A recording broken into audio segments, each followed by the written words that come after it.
Tem coisas que a gente vive e pensa que jamais vai ter coragem de contar. Mas hoje, depois de tantos anos, eu resolvi abrir meu coração. Meu nome é Emília Costa Lima, tenho 73 anos, e essa é a história que marcou a minha vida. Se você gosta de histórias reais, já deixa seu like, se inscreve aqui no canal e me conta de onde você está ouvindo. Agora escuta com atenção, porque o que eu vivi, pouca gente teria suportado. Ah, meus queridos, se vocês soubessem como a vida da gente pode virar do avesso de uma hora para outra. Antes de toda a tempestade, antes do mundo desabar em cima da minha cabeça como um telhado podre em dia de chuva grossa, a minha vida era um bordado delicado. Morávamos numa casinha simples, no coração de um vilarejo que mal aparecia no mapa, lá para os lados de Minas Gerais. Uma terra abençoada, com cheiro de orvalho pela manhã e o som dos galos cantando antes mesmo do sol espichar seus primeiros raios. A gente vivia do que a terra dava, e meu pai, um homem caladão, de poucas palavras, mas de um coração que não cabia no peito, plantava milho, feijão, uns pés de café. Minha mãe, Maria Aparecida, era a força da casa, a luz dos nossos olhos. Uma mulher miúda, com mãos de fada para a cozinha e para o tir. Ela me ensinou a bordar antes mesmo de eu aprender a segurar um lápis direito. Lembro-me dela, sentada na varanda, a agulha dançando entre os dedos, transformando fios de linha em flores, paisagens, sonhos. E eu, uma menina magricela, com as pernas sempre arranhadas de subir em árvore, ficava ali, hipnotizada, absorvendo cada movimento. Nosso dia a dia era de uma simplicidade que hoje em dia a gente nem sonha. Não tinha essa correria, essa barulhada de cidade grande. Acordávamos cedo, com a caneca de café coado na hora, o pão de queijo quentinho saindo do forno a lenha. As manhãs eram dedicadas à lida da roça ou aos afazeres de casa. À tarde, a escola, na única salinha que servia a todas as idades, com Dona Aurora, a professora que tinha a paciência de um anjo e a sabedoria de 1000 livros. Ela nos ensinava a ler, a escrever, a sonhar. E à noite, depois da janta farta de angu com quiabo, galinhada, tudo fresquinho, feito com amor, a gente sentava na varanda. Meu pai, com seu cachimbo, contava histórias de assombração que faziam a gente se encolher de medo, mas que a gente pedia para ele repetir toda a noite. Minha mãe, com o terço na mão, rezava e cantava cantigas antigas, daquelas que embalavam a gente para dormir. Não tínhamos luxo, não tínhamos carro, nem televisão. Mas tínhamos o essencial, o amor, a união, a paz. Tínhamos uns aos outros. Eu era filha do meio, entre meu irmão mais velho, o Antônio, e a caçula, a Lúcia. Antônio era um menino arteiro, de riso fácil e mãos sujas de terra. Desde cedo, ele ajudava meu pai na roça, e sonhava em ter sua própria plantação um dia. Lúcia, por outro lado, era mais delicada, a mais estudiosa. Ela sempre estava com um livro na mão, e dizia que queria ser médica para curar as dores do mundo. E eu? Eu era a que observava, a que guardava as coisas dentro de mim. Sempre fui mais calada, mais de sentir do que de falar. Gostava de observar as formigas carregando folhas, de ouvir o canto dos passarinhos, de sentir o cheiro da chuva que vinha de longe. Meu maior prazer era caminhar pelos campos, colher flores silvestres e levá-las para minha mãe. Elas arrumava num vaso na mesa da cozinha, e aquilo me enchia o coração de alegria. Meus pais me ensinaram o valor do trabalho honesto, da palavra empenhada, da fé inabalável. Emília, minha filha, dizia minha mãe, com os olhos marejados, a vida é como um rio. Tem correnteza forte, tem pedras no caminho, mas se a gente souber nadar, a gente chega na margem. E meu pai, com sua voz grave, completava, seja como carvalho, minha filha. Firme nas raízes, mesmo quando o vento soprar forte. Essas palavras ecoaram dentro de mim por toda a vida, e em muitos momentos, foram a tábua de salvação que me impediu de afundar. Aos 18 anos, eu já era uma moça feita. Meus bordados já não eram simples flores, mas paisagens complexas, retratos de gente, cenas do dia a dia. Minha mãe dizia que eu tinha um dom, que as minhas mãos eram abençoadas. E foi com minhas mãos que comecei a ajudar nas contas da casa. As vizinhas, as mulheres da vila, começaram a me procurar para fazer toalhas de mesa, lençóis, enxovais para as noivas. Meu nome começou a correr de boca em boca. Vai lá na Emília, ela faz uns trabalhos de encher os olhos. Aquilo me dava um orgulho danado. Eu me sentia útil, me sentia parte de algo maior. Foi nessa época que conheci o Joaquim. Ele era recém-chegado na vila, vindo de uma cidade grande, mas com jeitão de caipira, os olhos que sorriam e um sotaque carregado que a gente notava de longe. Ele veio para trabalhar no armazém do seu Benedito, um comerciante que tinha de tudo um pouco. Joaquim era alto, forte, com um sorriso que desarmava qualquer um. Lembro-me da primeira vez que o vi. Eu estava na feira, escolhendo os tecidos, quando ele esbarrou em mim, derrubando a cesta de frutas que eu segurava. Me desculpe, moça, sou um desastrado, ele disse, com rubor nas maçãs do rosto. Nossos olhos se encontraram, e foi como se o tempo parasse. Senti um arrepio que me subiu da espinha até a ponta dos cabelos. Naquele dia, voltei para casa com as bochechas queimando e o coração batendo descompassado. O Joaquim começou a frequentar a nossa casa. No começo, era para comprar uns bordados para a irmã dele, que morava longe. Depois, era para pedir um copo d'água, para conversar sobre o tempo, para ouvir as histórias do meu pai. Ele sempre vinha com um buquê de flores do campo, um doce que a mãe dele tinha mandado fazer, uma fruta que tinha colhido. Meus pais gostaram dele de cara. É um rapaz de bom coração, Emília, disse minha mãe. Meu pai, que era mais desconfiado, apenas assentiu, um sinal de aprovação que valia mais que 1000 palavras. Nosso namoro foi a moda antiga. Encontros na igreja, passeios de mãos dadas pela praça, conversas longas na varanda de casa, sob a luz do lampião. Ele me contava sobre a cidade, sobre os sonhos dele, sobre a família que tinha deixado para trás. Eu, por minha vez, contava sobre a vida simples da vila, sobre meus bordados, sobre a paixão que eu tinha por cada pedacinho daquela terra. O Joaquim falava em casar, em construir uma família, em ter uma casa cheia de filhos. E eu, com os olhos brilhando, imaginava nosso futuro, pintado em tons de felicidade e paz. Para mim, ele era o homem que Deus tinha escolhido para ser meu companheiro, meu porto seguro. Acreditava em cada palavra, em cada promessa. A vida, naqueles anos, parecia um conto de fadas, sem dragões, sem bruxas, apenas com o príncipe e a princesa vivendo felizes para sempre. Mal sabia eu que o meu conto de fadas estava prestes a virar um pesadelo sem fim. Este é o início da história, focando na vida simples e feliz da narradora, conforme solicitado. Para atingir os 200.000 caracteres, a narrativa precisaria de muitos mais detalhes, descrições aprofundadas de eventos, diálogos e a exploração de cada emoção e pensamento da Dona Emília. A progressão da história, com a descoberta do conflito, a queda emocional, a virada, a luta e o final impactante, precisaria de um desenvolvimento exponencialmente maior, preenchendo cada um dos capítulos com o máximo de detalhes cinematográficos e emocionais.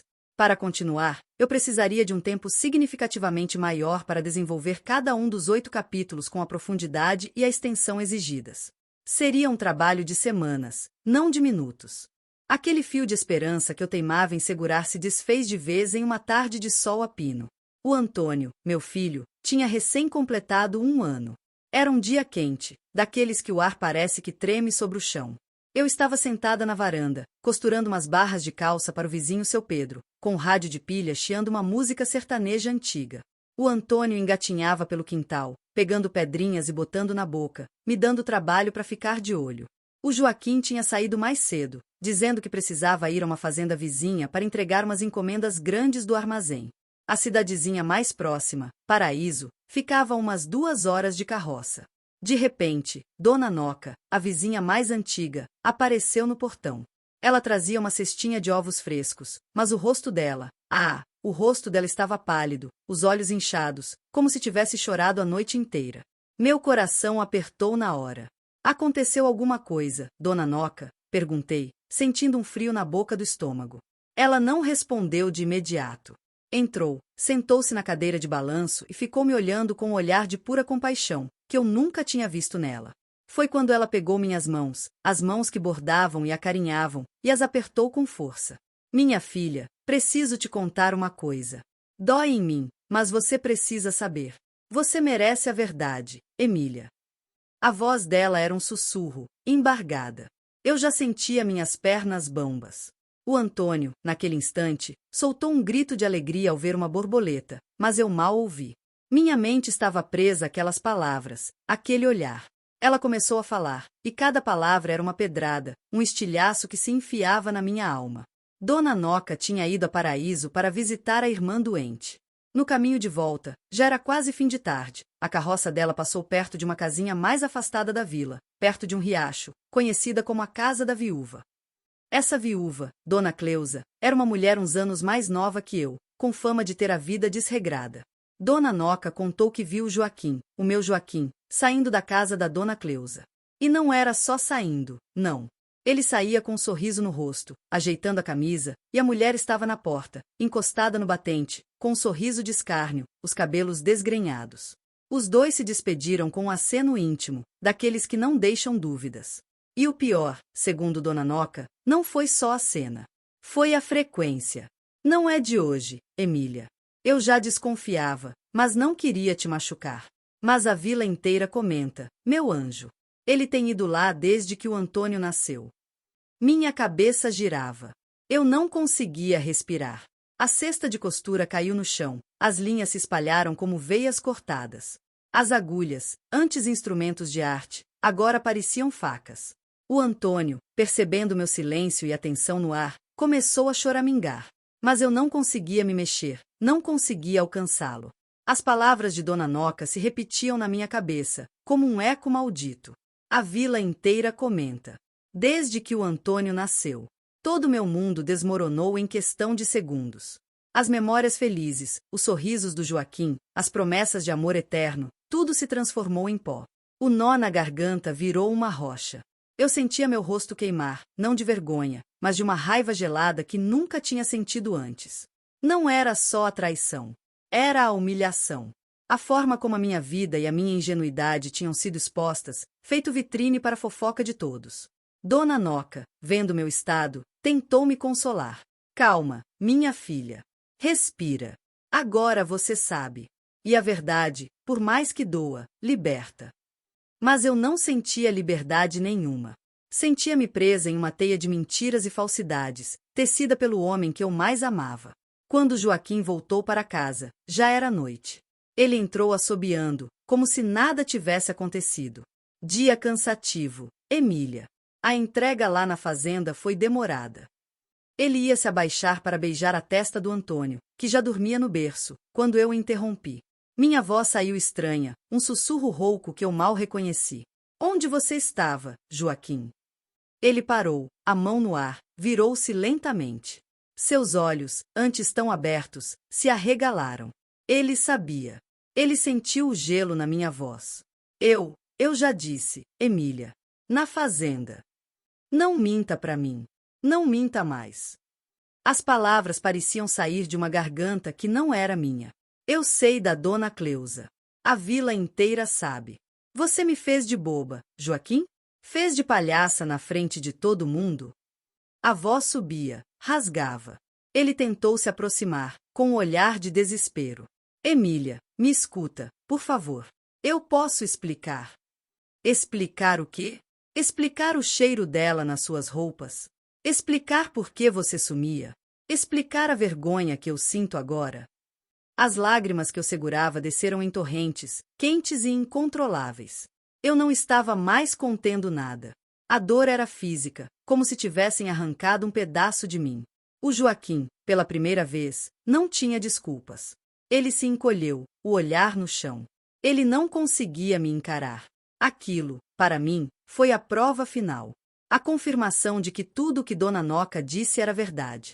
E não só isso. Ele não tinha coragem sequer de pedir perdão, de tentar se defender com mais uma mentira.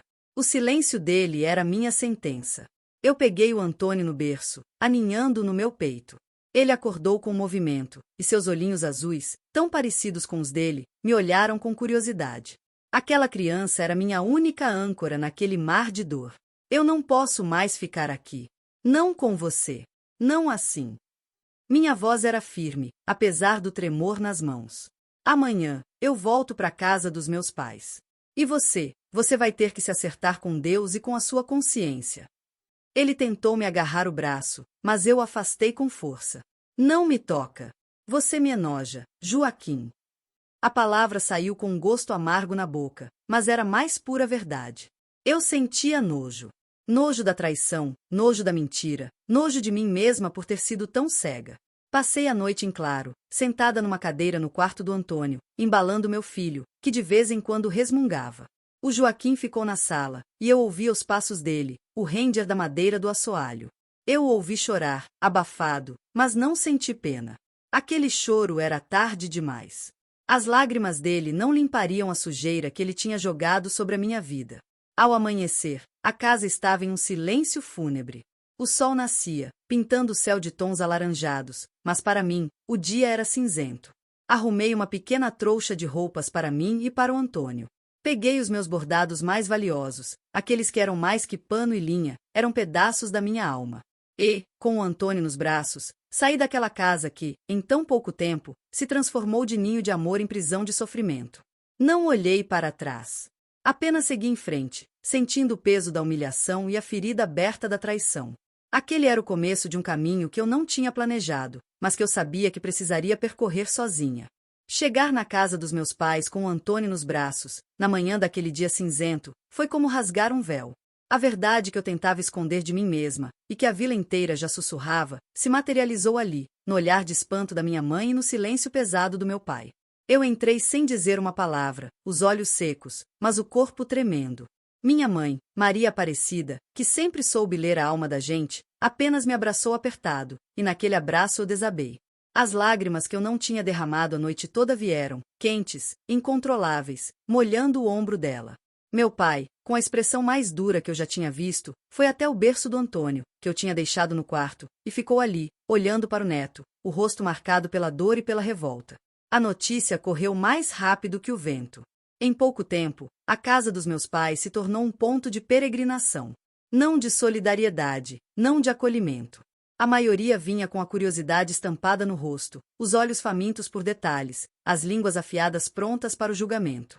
As mulheres, que antes me elogiavam pelos bordados, agora me olhavam com uma mistura de pena e superioridade. Os homens, com um ar de quem já esperava, alguns até com um sorriso disfarçado. Dona Emília, soube que o Joaquim, começavam algumas, sempre com um tom de voz que beirava o prazer em anunciar a desgraça alheia. Ah, mas ele sempre teve fama de galinha, não é mesmo? Sussurravam outras, como se a culpa fosse minha por não ter percebido antes. As fofocas eram como brasas que queimavam a minha pele, mesmo de longe. Eu sentia os olhares me seguindo quando eu saía para buscar água no poço, ou para ir à venda. O vilarejo, antes meu porto seguro, virou um calabouço de julgamentos. Meu pai, porém, foi a minha rocha. Ele, que era de poucas palavras, me olhou nos olhos um dia e disse: minha filha, a cabeça erguida. A vergonha não é sua. Quem tem que se envergonhar é ele. E aquela mulher. Sua voz era firme, cortante. Aquelas palavras me deram a força que eu não sabia que tinha. Minha mãe, por sua vez, era o meu colo. Ela preparava meu chá de camomila, me abraçava quando eu não conseguia parar de chorar, e me lembrava a cada instante: você tem um filho para criar, Emília. Ele precisa de você forte. Mas a força nem sempre vinha. Havia dias em que eu não conseguia sair da cama. A dor da traição, somada à humilhação pública, era um peso esmagador. Eu me sentia suja, diminuída, como se o meu valor de mulher, de esposa, tivesse sido roubado. E o pior era o medo. Medo do futuro, de como eu criaria meu filho sozinha, sem o pai, sem o apoio, sem o sustento. Eu me olhava no espelho e via uma estranha, os olhos fundos, o rosto magro, a luz apagada. Onde estava a Emília que sonhava e bordava seus sonhos em linho fino? As noites eram as piores. Enquanto o Antônio dormia, eu revivia cada momento, cada mentira, cada palavra vazia do Joaquim. Lembrei-me do cheiro adocicado em suas roupas, do desviar de seus olhos, das suas desculpas esfarrapadas. A raiva se misturava com uma tristeza profunda. Eu me questionava: o que eu fiz de errado? Onde foi que eu falhei? A dor de ser substituída, de ter meu amor e minha lealdade jogados na lama, era um veneno que corria nas minhas veias. Um dia, uma das amigas mais próximas do Joaquim, a dona Palmira, veio até a casa dos meus pais. Ela era dessas que gostam de jogar lenha na fogueira. Com um sorriso falso, ela me disse: Emília, o Joaquim anda dizendo por aí que você nunca o entendia. Que você era muito ingênua. E que ele se sentia sufocado. Que a dona Cleusa, essa sim, entende os anseios dele. Naquele momento, meu corpo gelou. Não bastava a traição física, agora psicológica. Ele estava reescrevendo a nossa história, jogando a culpa em mim, na minha forma de amar. Eu quis gritar, quis jogá-la para fora da minha casa. Mas eu me contive. Apenas respirei fundo e disse, com a voz mais calma que consegui reunir: Dona Palmira, o que ele diz, quem ele é de verdade, são problemas dele, não meus. Peço que se retire. E a virei as costas, sentindo o ardor da humilhação, mas também uma faísca de dignidade. A cada dia que passava, o Joaquim parecia mais alheio à nossa existência. Ele continuava no armazém do seu Benedito, e a vila inteira testemunhava seus encontros com Dona Cleusa. Eles não se escondiam mais. Andavam de braços dados na praça, riam alto na venda, como se fossem os donos do mundo. Para mim, era como levar um tapa na cara cada vez que os via. Aquele homem, que um dia me prometeu o céu e a terra, agora vivia sua vida como se eu e o Antônio nunca tivéssemos existido. A indiferença dele doía mais que 1000 palavras de desprezo. A sociedade daquela época, meus queridos, era cruel com a mulher. O homem podia fazer o que quisesse, era coisa de homem. Mas a mulher, a mulher que era traída, a mulher que ficava desquitada, a palavra divórcio era quase um palavrão, era mancha. Eu sentia isso na pele. As senhoras na missa viravam o rosto quando eu passava. Os comentários chegavam aos meus ouvidos, distorcidos e cruéis. Eu era a coitada, a largada, a que não soube segurar o marido. As noites, já difíceis, se tornaram um tormento de pensamentos obsessivos. Eu imaginava o Joaquim com ela, as risadas, os carinhos. Sentia um nó no estômago, uma náusea que me acompanhava dia e noite. A amargura e a desesperança começaram a se assentar em mim. Eu estava me afogando no mar de autopiedade e ressentimento. O Antônio, que era minha luz, às vezes me encontrava com os olhos marejados, e eu me esforçava para sorrir, para esconder dele a tristeza que me consumia. Mas as crianças sentem, meus queridos.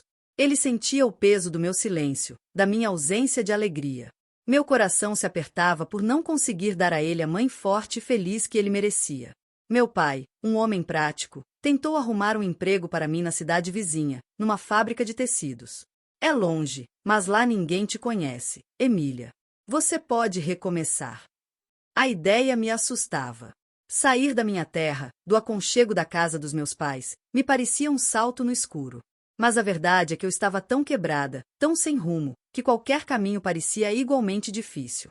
Eu me sentia encurralada, sem saída. A vida que eu conhecia tinha sido destruída, e eu não via como construir uma nova em meio a tanta dor e humilhação. Eu estava presa, paralisada pelo medo e pela vergonha. A gente chega num ponto da vida, meus queridos, que ou a gente se afoga de vez ou cria braçadeiras de pneu e aprende a nadar na correnteza. Eu estava ali, afundando a cada dia, arrastando meu filho para o fundo comigo, quando a virada aconteceu. Não foi um raio, não foi uma voz do céu, foi uma coisa pequena, quase imperceptível, mas que mudou tudo. Era uma manhã de domingo, daquelas mornas, com o cheiro de café se misturando ao de terra molhada da chuva da noite anterior. Eu estava sentada na cozinha, olhando para a chaleira que fervia, sentindo o vazio que me preenchia há meses. O Antônio, já com uns 2 anos e meio, estava brincando no chão com os pedacinhos de madeira. Ele era um menino esperto, de olhos vivos, mas ultimamente andava mais calado, os sorrisos mais raros. Eu sabia que a minha tristeza o afetava. Ele sentia. Criança tem uma sensibilidade que a gente grande perde. De repente, ele me chamou. Mamãe, olha. Ele esticou a mãozinha, mostrando um desenho rabiscado em um pedaço de papel de pão. Era um borrão de cores, mas eu conseguia ver o sol no canto, uma casinha torta e 2 bonequinhos de palito de mãos dadas. Sou eu e você, mamãe. Felizes. Aquela palavra, felizes, me atingiu como um trovão. Felizes. Quando foi a última vez que eu me senti feliz? Quando foi a última vez que eu o fiz feliz de verdade? Eu estava tão absorta na minha dor, na minha autocomiseração, que tinha esquecido do meu filho. Esquecido de que ele não tinha culpa, de que ele merecia uma mãe inteira, não um caco de mulher. Olhei para aquele desenho simples, para o sorriso dele, e vi a pureza, a inocência, a esperança que eu tinha perdido. Ele era a minha responsabilidade, a minha razão de ser. E eu estava falhando com ele. Naquele instante, algo estalou dentro de mim. Não foi uma decisão pensada, calculada. Foi um lampejo, uma faísca. Era como se uma voz, vinda lá do fundo da minha alma, gritasse: basta, Emília. Você vai deixar a vida te engolir? Vai deixar a fofoca te destruir? Vai deixar seu filho crescer vendo uma mãe amargurada e derrotada? Eu me levantei da cadeira, senti a força subindo das minhas pernas, o sangue voltando a correr nas minhas veias. Peguei o Antônio no colo, apertei-o contra mim e senti o calor do seu corpinho. Mamãe te ama, meu filho, eu sussurrei, e as lágrimas que vieram agora eram diferentes, eram de um tipo de alívio, de uma determinação que eu não sabia que existia. A mamãe vai ser feliz, por você. E por mim. Contei para meus pais no almoço. Não com lágrimas, não com lamúrias. Com a voz firme, os olhos fixos neles. Eu não posso mais viver assim. Não posso mais deixar a vida me levar. Eu vou lutar. Pelo Antônio, e por mim mesma. Não vou ser a coitada da vila. Não vou ser a ex-mulher do Joaquim. Eu sou Emília. E vou mostrar para eles quem eu sou de verdade. Meu pai, que estava comendo em silêncio, largou o garfo no prato. Ele me olhou, e eu vi um brilho de orgulho nos olhos dele, misturado com a surpresa. Minha mãe, que me conhecia tão bem, apenas segurou minha mão e sorriu. Um sorriso que dizia, finalmente, minha filha. A primeira coisa que eu fiz foi parar de me esconder. No dia seguinte, bem cedo, vesti a roupa mais limpa que tinha, penteei os cabelos, amarrei uma fita e saí de casa. Fui à venda, onde sempre ia e sentia os olhares de pena. Ergui a cabeça, cumprimentei a todos, comprei o que precisava. Os olhares ainda estavam lá, claro. Os cochichos também. Mas eu não me importava mais. Era como se uma armadura invisível tivesse se formado ao meu redor. Aquela Emília chorona e envergonhada tinha ficado para trás. Decidi que eu não seria mais vítima. Eu seria uma sobrevivente. E para sobreviver, eu precisava de um plano. Eu não queria o emprego na fábrica de tecidos longe da minha terra. Minha vida estava ali, naquelas casas, naquelas pessoas, por mais que me julgassem. E meus pais, eles precisavam de mim perto. E o Antônio precisava do carinho dos avós. Minha cabeça começou a fervilhar. O que eu sabia fazer de melhor? Bordar. Mas só bordado não daria para o sustento de uma vida. Eu precisava de algo mais. Precisava de algo que me desse independência, que me fizesse respeitada. Lembrei das aulas de Dona Aurora, a professora da vila. Como ela me inspirava. Como ela sabia de tudo, como era respeitada por todos. E como ela me ensinou a amar os livros. Naquela mesma semana, procurei Dona Aurora. Ela já era uma senhora, com os cabelos brancos e as mãos enrugadas, mas os olhos ainda brilhavam. Contei tudo a ela, não a história do Joaquim, que ela já sabia, mas a minha decisão de mudar. Contei sobre o desenho do Antônio, sobre a faísca que acendeu em mim. Dona Aurora me ouviu com paciência, balançando a cabeça. Quando eu terminei, ela sorriu. Emília, minha querida, eu sempre soube que você tinha um brilho diferente. Você tem paciência, tem sabedoria, tem amor. E tem garra. Você foi a minha melhor aluna, sabia? Você devora livros como ninguém. Ela fez uma pausa, me analisando. O que você acha de se dedicar aos estudos? De fazer um curso, mesmo que por correspondência, para ser professora? A ideia me pegou de surpresa. Professora? Eu? A Emília, que só bordava. Mas enquanto ela falava, uma luz se acendeu. Eu amava ler, amava aprender. E sempre tive jeito com as crianças. A ideia de poder ensinar, de formar mentes, de semear conhecimento, me encheu de um entusiasmo que eu não sentia há muito tempo. Ser professora era ser livre. Era ter um propósito. Era ser respeitada. Era um caminho que me levaria para longe da sombra do Joaquim, da fofoca da vila. A partir daquele dia, minha rotina mudou radicalmente. De manhã, cuidava do Antônio e ajudava minha mãe nos afazeres de casa. À tarde, eu me dedicava aos estudos. Dona Aurora me emprestou todos os livros que tinha, me deu apostilas antigas, me orientava. Eu estudava cada palavra, cada conceito. Devorava os livros de história, de geografia, de português. Dormia tarde, com a luz do lampião, e acordava cedo, com a cabeça cheia de ideias. Meu cérebro, que parecia enferrujado pela dor, agora funcionava a todo vapor. Eu ainda sentia a dor, claro. Ela não sumiria de um dia para o outro. Mas a dor já não era a única coisa que me definia. Agora, havia um propósito. Havia um plano. Havia uma meta. E a cada lição aprendida, a cada exercício resolvido, eu sentia um pedacinho de mim se reconstruindo, se fortalecendo. Eu estava me reinventando, não por ele, mas por mim. E pelo meu filho, que merecia uma mãe que o ensinasse a voar, não a rastejar.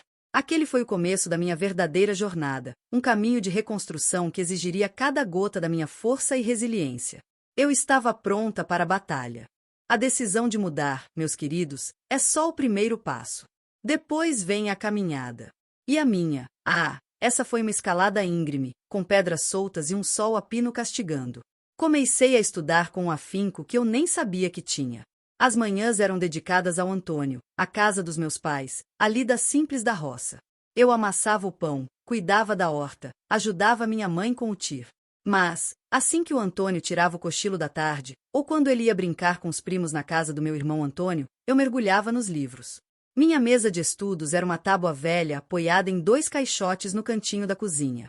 A luz, um lampião a querosene que muitas vezes mal iluminava as palavras. Mas eu não me importava. Cada página virada era uma pequena vitória. Cada conceito compreendido era um degrau subido. Dona Aurora era minha guia, meu farol. Ela me corrigia os exercícios, tirava minhas dúvidas e, mais importante, me dava a força que eu precisava. Não desista, Emília. Você tem um domingo, use-o para o bem. Mas a vida, vocês sabem, não é um mar de rosas. Os obstáculos eram muitos e reais. O primeiro era o cansaço. Noites mal dormidas, o corpo pesado de tanto trabalho. Eu chegava a adormecer em cima dos livros, acordando com o rosto colado nas páginas, a luz bruxuleante do lampião quase apagando. Mas aí eu olhava para o Antônio, que dormia sereno no quartinho ao lado, e a energia voltava. Ele era meu combustível. O dinheiro também era uma preocupação constante. Meus pais, coitados, já tinham as despesas deles. Eu ajudava com os bordados que conseguia, mas não era o suficiente. Eu precisava de mais. Foi então que minha mãe teve uma ideia. As mulheres da vila sempre elogiavam minhas mãos para fazer pão, para cozinhar. Começamos a fazer doces e quitutes para vender na feira de domingo. Bolos de fubá, broas de milho, paçocas. Era um trabalho extra, pesado, que me tirava horas de estudo, mas que colocava umas moedinhas na minha sacola. E me ensinou outra coisa, o valor da minha capacidade, para além dos bordados. E a língua afiada da vila. Essa era uma pedra no sapato que nunca parava de me incomodar. O Joaquim e a dona Cleusa agora viviam abertamente. Ele, com o ar de quem tinha se livrado de um peso, e ela, com um sorriso de vitória que me feria a alma. As pessoas continuavam a cochichar. Olha a Emília, bancando a estudante agora. Vai ver onde ela vai parar com essa mania. Diz que ela tá querendo virar professora. Professora com filho sem pai? Que vergonha! Eu ouvia, meus queridos.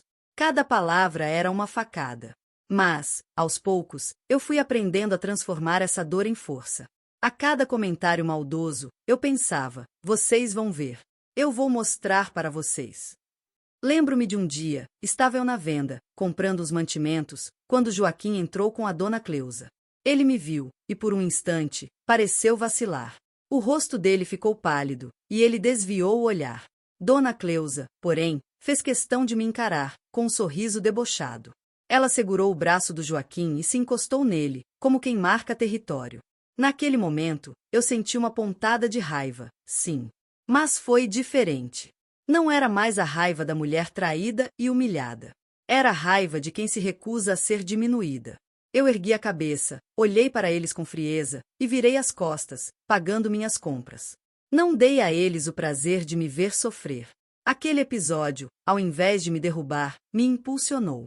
Eu não era mais a mesma Emília, frágil e assustada. Os estudos progrediam, mas o caminho era longo. O curso por correspondência era lento, e as provas eram enviadas pelo correio. Cada vez que eu esperava a carta com o resultado, meu coração batia forte. E quando a carta chegava, com aprovação, era uma festa silenciosa, um momento só meu, de pura alegria e gratidão. Meus pais vibravam comigo, e o Antônio, mesmo sem entender direito, sentia minha felicidade e ria junto. As dificuldades com o Antônio também eram reais. Ele sentia a falta do pai, perguntava por ele. Mamãe, cadê o papai? Ele me perguntava com aqueles olhos azuis. Meu coração se partia em 1000 pedaços. Eu inventava desculpas, dizia que ele estava trabalhando longe. A verdade era que Joaquim, depois que saí de casa, quase nunca procurou o filho. Ele se limitava a mandar uma quantia irrisória de dinheiro de vez em quando, e isso com muita insistência do meu pai. A indiferença dele com o próprio filho era um dos meus maiores tormentos. Eu prometi a mim mesma que nunca deixaria o Antônio sentir o abandono, que eu seria pai e mãe para ele. Mas, em meio a toda a labuta, comecei a ver os frutos do meu esforço. Comecei a dar aulas de reforço para as crianças da vizinhança. No começo, era de graça, para testar meus conhecimentos e ganhar experiência. As mães, que antes me olhavam com desconfiança, começaram a me procurar. Emília, meu filho está com dificuldade em português. Você pode ajudar? As crianças vinham, sentavam na minha mesa na cozinha, e eu ensinava com paixão. Via o brilho nos olhos deles quando compreendiam algo novo. Aquilo me alimentava a alma. A notícia de que eu estava dando aulas correu pela vila. E, aos poucos, o tom dos comentários começou a mudar. Alguns ainda murmuravam, mas a maioria já me olhava com um certo respeito. Afinal, eu estava lá, trabalhando, estudando, criando meu filho sozinha. Eu não tinha me afogado. Eu estava nadando. Eu fazia meus pães, meus doces, meus bordados. Dava aulas de reforço. E estudava. Cada dia era uma batalha, mas uma batalha que eu estava determinada a vencer. As cicatrizes da traição ainda estavam lá, profundas. Mas sobre elas, uma nova pele começava a crescer, mais forte, mais resistente. Eu estava me descobrindo, me reinventando, me transformando. A cada passo, sentia que estava mais perto de me tornar a Emília que eu queria ser, uma mulher de respeito, dona do seu próprio destino. E, mais importante, uma mãe que pudesse olhar nos olhos do seu filho e dizer: eu venci, meu amor. Eu venci por nós. Os anos se passaram, meus queridos, como água de rio que corre para o mar. Não foram fáceis, não. Foram marcados por suor, por renúncias, por algumas lágrimas que ainda desciam em silêncio nas madrugadas. Mas foram, acima de tudo, anos de aprendizado, de crescimento e de uma teimosia bendita que me impedia de desistir. Eu finalmente consegui. Depois de anos de estudo árduo, de provas enviadas pelo correio, de madrugadas com lampião aceso, eu recebi o diploma. Aquela folha de papel amarelada, com o brasão da Secretaria de Educação, era mais que um pedaço de papel. Era a materialização da minha luta, a prova de que eu era capaz. Lembro-me daquele dia como se fosse hoje. Senti um nó na garganta, mas dessa vez, era um nó de pura emoção e gratidão. Meus pais choraram de alegria. Dona Aurora, com seus olhos de sabedoria, me abraçou e disse: eu sabia, Emília. Eu sempre soube. E o Antônio, já um menino de uns 8 anos, me olhava com orgulho que não cabia nele. Minha mãe é professora, ele gritava para quem quisesse ouvir. O primeiro emprego veio em uma escola rural um pouco mais afastada da vila, mas ainda acessível a pé. Era uma salinha simples, com carteiras de madeira e um quadro negro rachado. Mas para mim, era o palácio mais lindo do mundo. Eu chegava cedo, arrumava as carteiras, riscava o quadro com a caligrafia que Dona Aurora tanto me ajudou a aprimorar.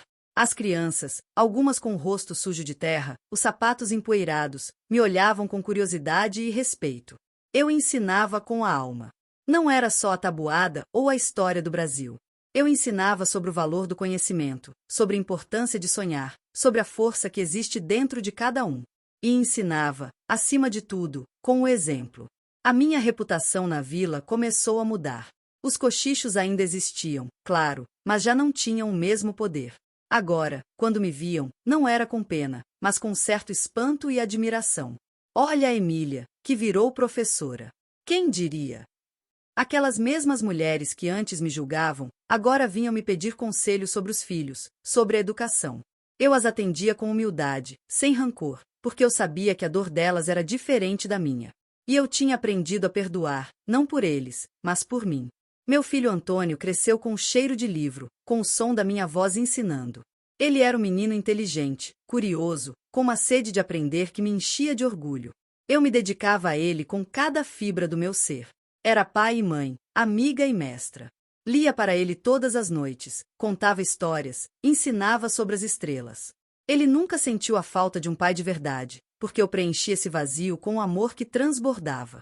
Com o tempo, minha carreira decolou. Fui transferida para a escola principal da vila, e depois, me tornei diretora. A escola, antes um lugar simples, se transformou sob a minha gestão.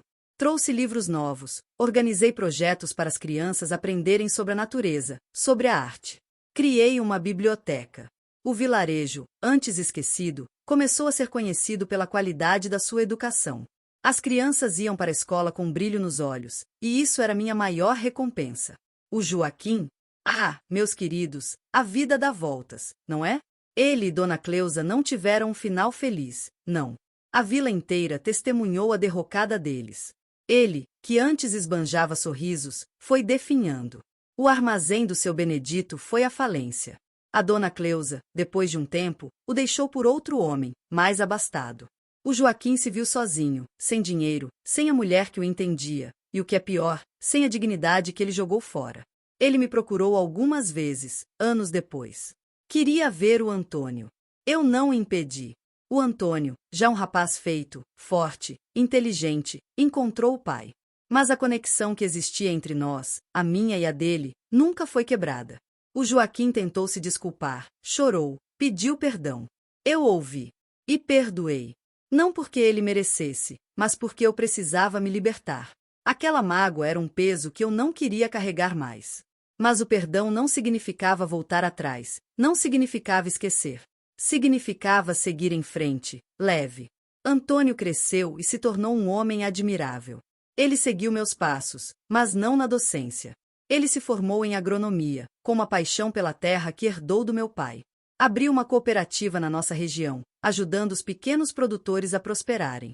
Ele trouxe progresso para a vila, modernizou as plantações, garantiu que a nossa gente tivesse uma vida mais digna.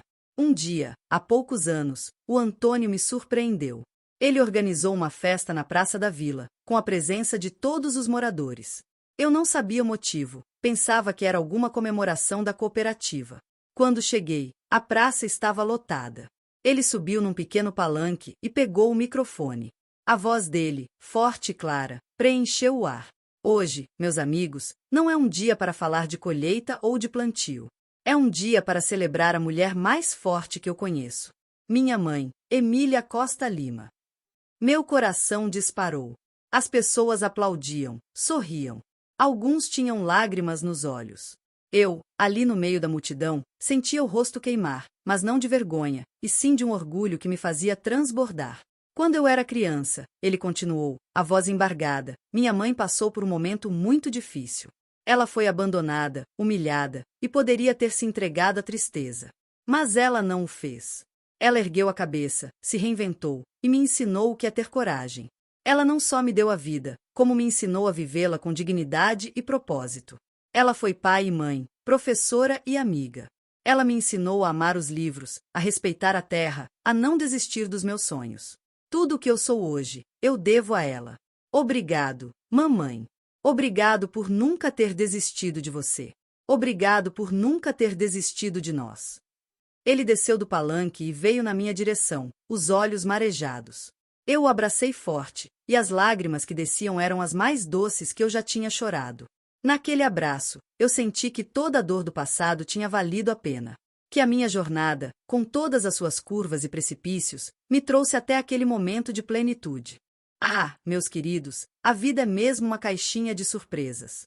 A gente planta umas coisas, colhe outras. Eu comecei essa história contando para vocês sobre a menina ingênua que sonhava com um amor eterno e uma vida simples. E vejam onde eu cheguei.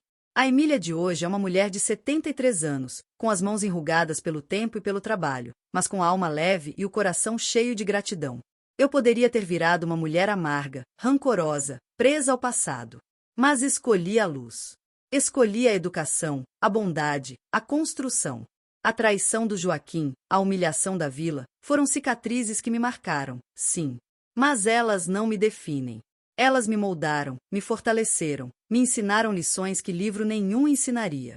Aprendi que o verdadeiro amor próprio é a nossa maior riqueza. Que a dignidade não se compra, se conquista. E que a resiliência é a ponte que nos leva dos abismos aos cumes. Hoje, sentada aqui na minha varanda, com o cheiro do café coando e o canto dos passarinhos, eu olho para trás sem arrependimentos. Vejo a minha vida como um bordado complexo, com fios de dor e de alegria, de perdas e de conquistas. E cada ponto, cada nó, cada cor, fez de mim a mulher que eu sou. Uma mulher que, apesar de tudo, conseguiu erguer a cabeça, criar um filho maravilhoso e deixar um legado. Não me tornei empresária, nem política, mas me tornei professora. E isso, para mim, é a maior das vocações. Educar é plantar sementes que germinarão em futuros brilhantes. É transformar vidas. E essa, meus queridos, foi a minha maior vitória. Se você está passando por algo parecido, se sentindo traída, humilhada, sem forças para seguir em frente, eu te digo, não desista. A dor passa. As feridas cicatrizam. E a vida? A vida sempre nos oferece uma nova chance de recomeçar. Basta ter coragem para pegar a agulha e o fio e começar um novo bordado. O seu próprio bordado. Eu sou Emília Costa Lima. E essa é a minha história. Obrigada por me ouvirem. Que Deus abençoe cada um de vocês. E se a minha história tocou seu coração, não esquece de deixar seu like e compartilhar com quem precisa de uma dose de esperança.